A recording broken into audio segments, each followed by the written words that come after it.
সম্মানিত ভিউয়ার্স, স্ক্রিনে দেখতে পাচ্ছেন এটি একটি চীনা হাঁস। এই হাঁসটি ডিম পেড়েছে। তো ডিমে তা দিচ্ছে, মাঝে মধ্যে একে আমি নিজেই ডিম থেকে উঠিয়ে তারপরে খাবার খাইয়ে আবার ডিমের কাছে ছেড়ে দেই, ও যায় আর কি। তো এই হাঁস চমৎকার একটি হাঁস। এগুলো অনেক শান্ত। যদি এই হাঁসগুলো উঠতে পারে, তারপরেও কিন্তু এই হাঁসগুলো লালন পালনে খুব সুবিধা। খাবার দাবার তেমন একটা খায় না, কম খাবারই চলে। খাবার বলতে কুড়া, চাউল, ধান, ভাতের সাথে ভুসি মিক্সড করে দেওয়া যায়, গমের ভুসি যেটা। আর এগুলো অনেক পোকামাকড়ও খেয়ে থাকে। খাবার দাবার খুব একটা বেশি লাগে না। আর বাড়ি ঘরে তেমন একটা ময়লা টয়লা করে না। এই যে ডিমগুলো আপনারা স্ক্রিনে দেখতে পাচ্ছেন, অনেকগুলো ডিম পেড়েছিল। তো প্রথম অবস্থায় চিন্তা করলাম, অনেকগুলো ডিমের মধ্যে আমি 8টা ডিম বসাইছি আর কি। 22টা ডিম পেড়েছিল।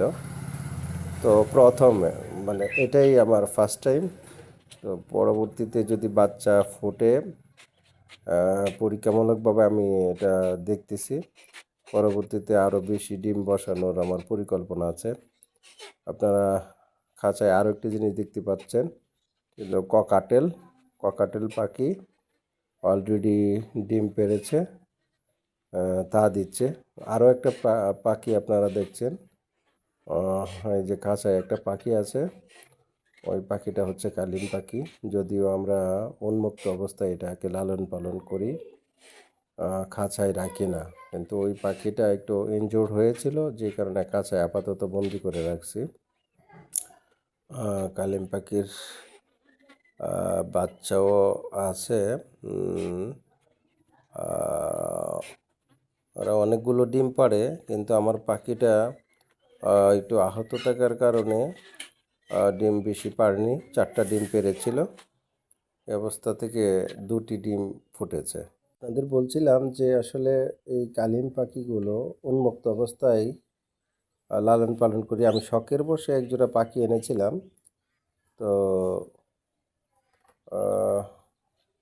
যমুনা টিভি, সম্ভবত যমুনা টিভিতে একটা প্রতিবেদন দেখে আমি অনেক উৎসাহিত হই।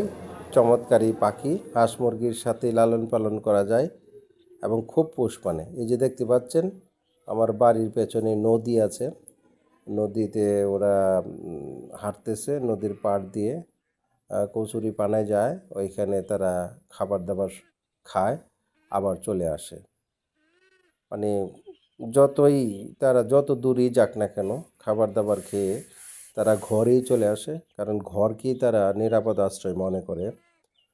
বাইরেও অনেকে অনেক অত্যাচার করতে পারে, শিকারীরা অত্যাচার করতে পারে, তারপরে কুকুর, শিয়াল এগুলোও ওদেরকে অ্যাটাক করে। তো যেখানেই যাক, তারা কিন্তু সত্যি সত্যি ঘরে বা বাসায় ফিরে আসে। দিনে সকালে বের হলে দিনে 1-2বার বাসায় আসে, আবার সন্ধ্যা হলে বাসায় ফিরে আসে।